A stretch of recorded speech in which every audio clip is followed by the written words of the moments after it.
Messieurs, dames, bonjour. Je m'appelle Édouard et j'habite aux États-Unis. Et où que vous soyez dans le monde, quand vous écouterez cette petite vidéo et ces explications, je vous souhaite la bienvenue. Je suis ici pour vous présenter la première carte biométrique au monde, dont vous voyez ici la photo et quelques-uns de ses attributs. Vous avez la puce ici à gauche, que toutes les cartes de débit ont, ou même de crédit. Vous avez ici les haut-parleurs. Vous êtes en connexion avec un système Bluetooth et système GPS aussi. Et ici, vous avez à droite un écran tactile qui vous permettra de mettre toutes vos cartes de voyage, de crédit, de débit, de magasin, de tout ce que vous voulez. Vous pouvez en storer jusqu'à 200, mais nous allons voir tout ça au fur et à mesure. Alors que représente cette carte pour vous? C'est un compte en banque aux USA assuré par une agence fédérale, donc aucune perte d'argent. Et cette assurance s'appelle le FDIC, qui se traduit par le Federal Deposit Insurance Corporation. F, c'est pour fédéral. Deposit, c'est pour les dépôts. Assurance, corporation. Donc, c'est assuré par le gouvernement. J'ai été à ma banque encore hier et j'ai regardé sur l'Internet pour voir quel était le montant de l'assurance et il a bien augmenté depuis que je suis ici. Ils en sont à $250 000, ce qui veut dire que vous êtes assuré jusqu'à $250 000 de vos fonds dans cette banque. Donc, cette banque, qui est en train de naître d'ailleurs, est gérée et aussi créée par 5 personnes ici aux États-Unis qui, avec des qualités diverses, certains dans le marketing, certains dans les assurances, certains dans la finance et ainsi de suite, sont en train de créer cette banque. D'après ce que j'ai cru comprendre, je n'en suis pas tout à fait sûr, mais cette banque originaire dans la ville de Philadelphia, dans l'État de Pennsylvanie. Donc cette carte, cette banque, d'abord votre compte en banque est très important pour la bonne raison que beaucoup de personnes aimeraient bien avoir un compte en banque aux États-Unis. Et c'est très difficile d'avoir un compte en banque aux États-Unis quand vous êtes étranger. Donc, cette banque va vous le permettre. Et ça peut avoir des conséquences très importantes pour tout le monde, puisque ayant un compte en banque aux États-Unis, vous pouvez ouvrir une petite société. On les appelle des LLC. C'est un genre de corporation, mais qui est fait pour les petites personnes, les petits individuels, les petits commerçants, les petits qui créent une petite société. LLC, c'est-à-dire Limited Liability Company. Et avec ça, vous êtes en business, vous n'avez plus qu'à demander un numéro fédéral pour payer les impôts, et vous êtes en business aux États-Unis, c'est-à-dire que tous les business qui seront enregistrés ou tout l'argent qui va se mettre sur votre compte en banque sera imposé aux États-Unis.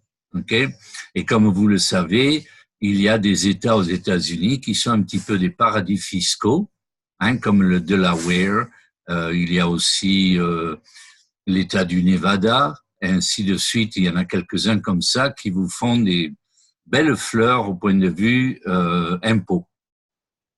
Et donc, vous ne dépendrez pas de payer vos impôts en France ou ailleurs, dont les taux sont beaucoup plus élevés.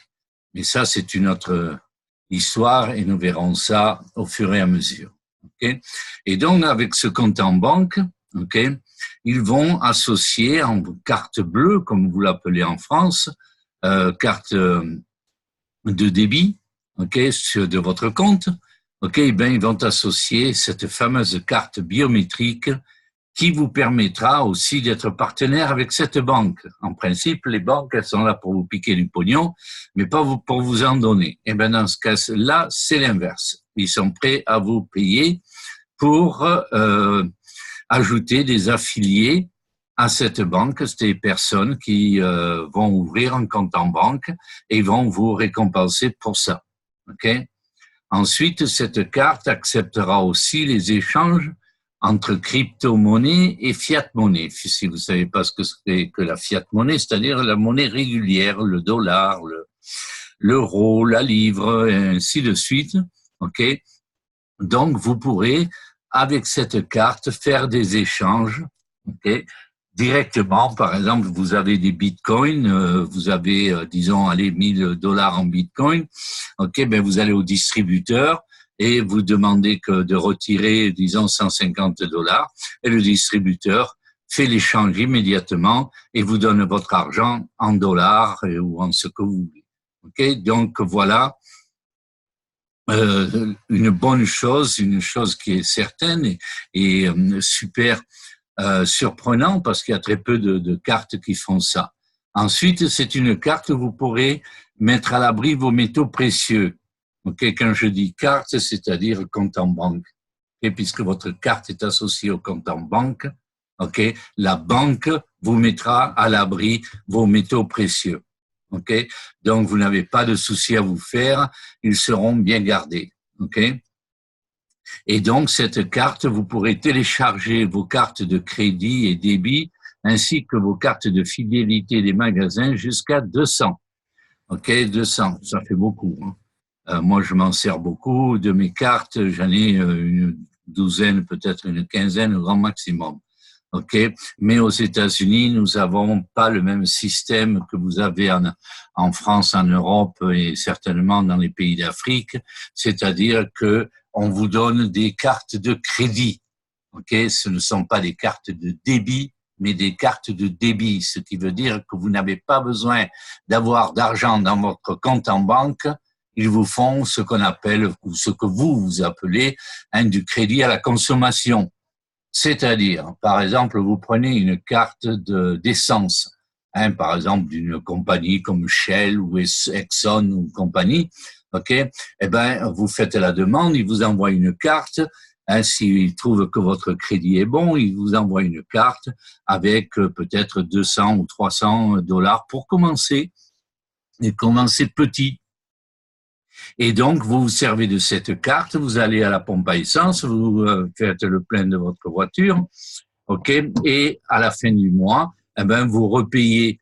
Mais entre parenthèses, avec ces cartes de crédit, vous n'êtes pas obligé de payer tout à la fois. Si vous avez dépensé $100 sur les 300 et que vous avez un mois un peu difficile, eh ben, au lieu de repayer les $100, vous pouvez repayer $20 ce mois-ci ou 25 et puis 25 le mois d'après. Évidemment, il y a des taux d'intérêt et cela, croyez-moi, que ils peuvent être chers, mais ça vous donne une flexibilité. Et aux États-Unis, on vous juge sur le crédit que vous avez. C'est-à-dire qu'il y a 3 agences qui s'occupent de regarder les crédits des personnes, ok, et ils vous donnent une note, ok, et la note va entre 300 et 700 ou 800, un truc dans ce goût-là.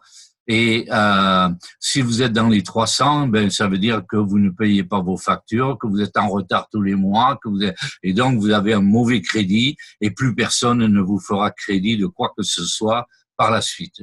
À l'opposé, si vous êtes dans les 700 et au-dessus, ok, alors là, toutes les portes vous sont ouvertes, vous pouvez demander n'importe quoi, on vous l'obtient parce que vous avez un crédit impeccable, c'est-à-dire que non seulement vous gardez le nombre de crédits bas, que vous ne dépassiez pas un certain montant de vos revenus, ok, et ensuite que vous payez tous les mois régulièrement, hein, ça compte énormément.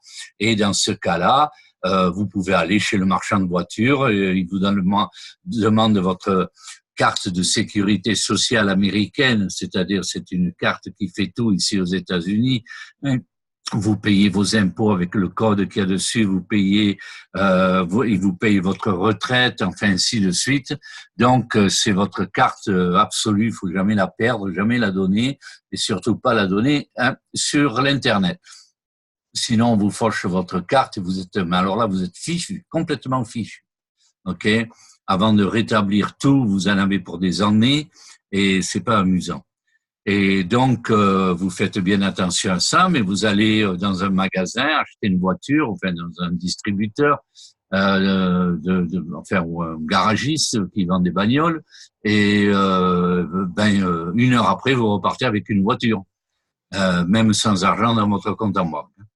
Donc, parce qu'ils savent que vous allez payer. Donc, ils vous font tous les crédits que vous voulez. Donc, très important ce truc-là. Mais donc, vous pouvez mettre ça hein, sur votre carte, ainsi que les cartes de fidélité des magasins.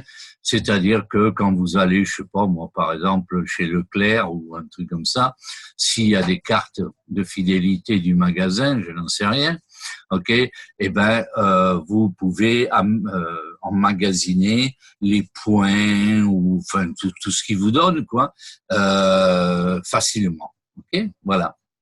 Alors, entre parenthèses, quand vous payez avec votre carte de débit chez vous, par exemple chez Leclerc, et que vous avez une carte de fidélité du magasin, eh ben vous n'avez pas besoin d'aller chercher quoi que ce soit. La carte reconnaît que vous êtes chez Leclerc puisque vous payez avec la carte, enfin avec votre carte de débit, reconnaît que vous achetez chez Leclerc et vous met immédiatement les points sur votre compte Leclerc. Vous voyez, c'est très facile, hein, c'est super. Ok. Et ensuite, eh ben, votre carte a une sécurité incroyable puisque votre carte est activée par votre empreinte digitale. Ok. Vous l'oubliez, elle vous appelle. Alors, qu'est-ce que ça veut dire ça?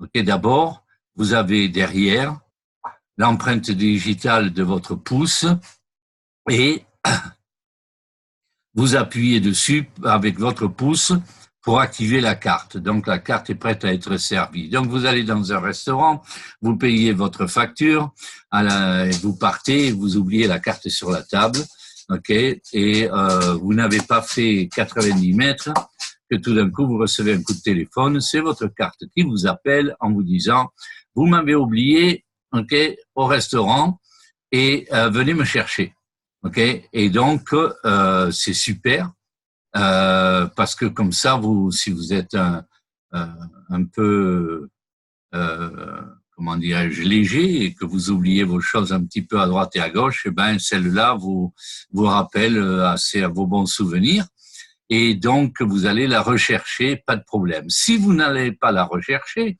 eh ben votre carte va s'effacer complètement. Toutes les données à l'intérieur vont s'effacer au bout de tant de temps. Ok, que c'est pas longtemps, je crois que c'est 1 heure ou 2 ou un truc comme ça ou 3. Et donc c'est fini, personne ne peut se servir de cette carte. Donc c'est une double sécurité parce que il faut votre pouce pour l'activer et 2, elle s'efface si vous perdez la carte, okay, ou si vous l'oubliez quelque part. Et entre parenthèses, si vous retrouvez la carte après, vous remettez votre pouce, la carte va s'ouvrir puisqu'elle va se reconnaître que c'est vous, ok? Les données ne seront plus là, mais vous pouvez remettre les données, ok, à l'intérieur de la carte et vous êtes reparti, ok?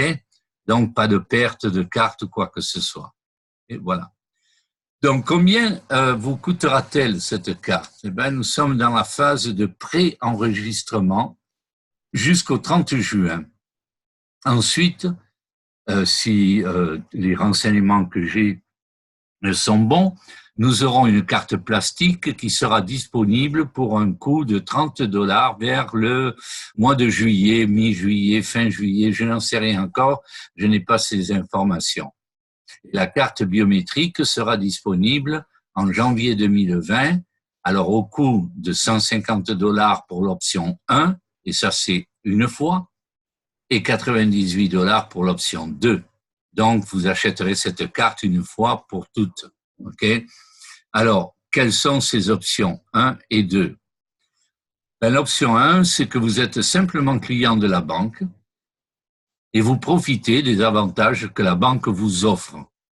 C'est-à-dire que vous avez payé votre carte, mais s'il y a des gens qui viennent se caler sous vous ou que vous trouviez des personnes, eh ben vous toucherez un petit pourcentage sur les achats de ces personnes, je crois, et puis ces points fidèles à la ligne, c'est à peu près tout. Par contre, si vous voulez devenir un membre de la charte et recevoir tous les avantages du parrainage et aussi de recevoir des récompenses importantes sur vos filleuls, cette option vous coûtera 38 $ par mois. Donc, dans la phase de prélancement, vous aurez à recruter 3 membres charter. Et ceci, avant le lancement au mois de janvier de la carte biométrique.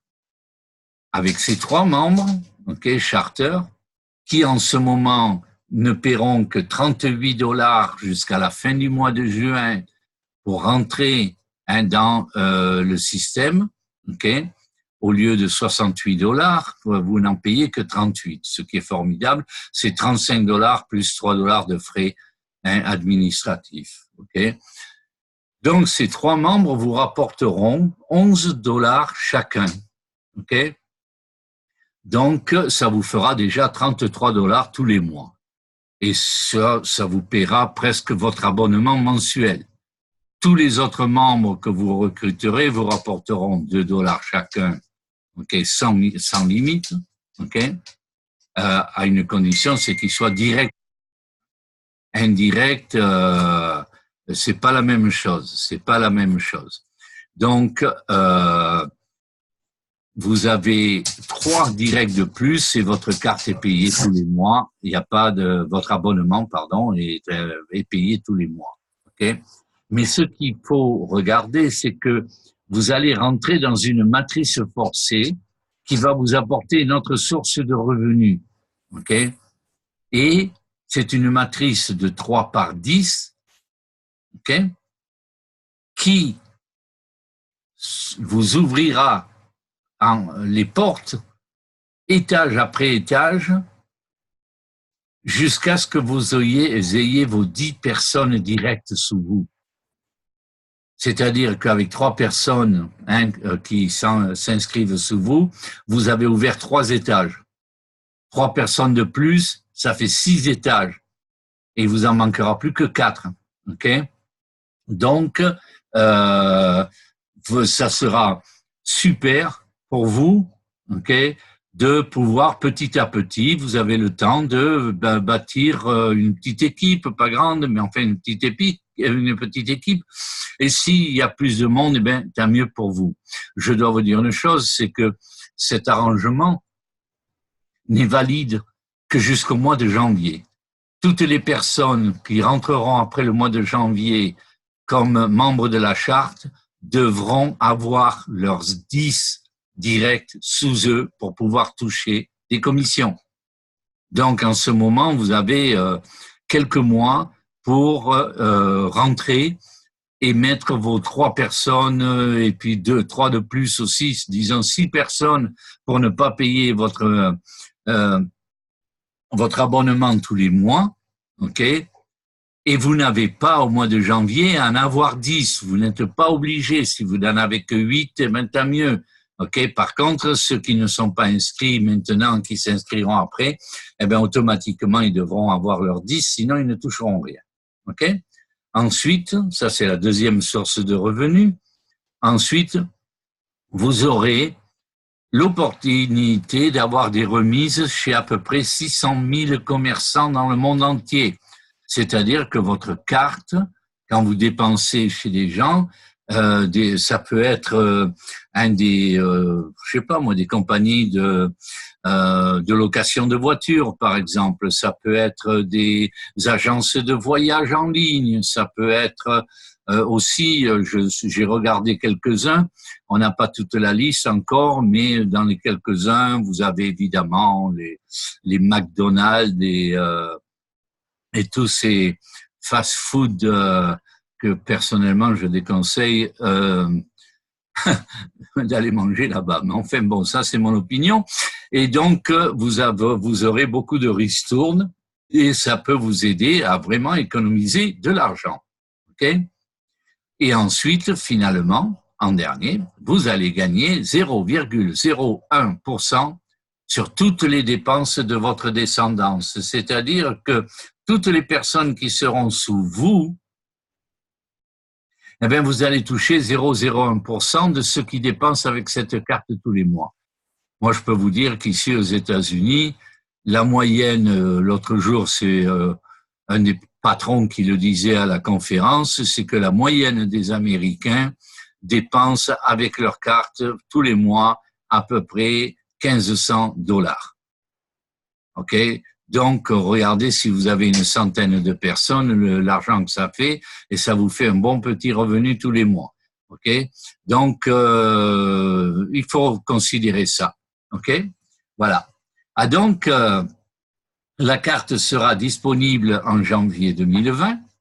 À partir du 15 juin, vous serez payé sur vos commissions, c'est-à-dire que de vendredi à vendredi, et vous êtes payé le vendredi suivant. C'est-à-dire que tout ce que vous avez engagé, tout ce qui se passe sur votre activité, ok, de vendredi au vendredi suivant, eh ben, le vendredi d'après, vos commissions seront versées sur votre compte. Ok. Ensuite, toutes les options de la carte vont être mises à jour au fur et à mesure. C'est-à-dire qu'au mois de juin, il y a eu le pré-lancement le 6 juin. Le 15, c'est-à-dire hier, il y avait encore des choses ajoutées. C'est-à-dire que c'est à partir du 15 que les commissions vont commencer à être payées.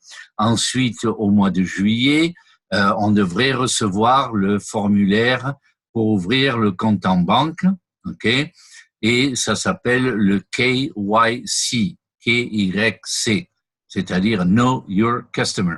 Ça veut dire, ok, connaître votre client. Donc, la banque va vouloir savoir qui vous êtes, vous envoyez un formulaire que vous remplirez et avec, évidemment, vous devrez fournir des pièces d'identité.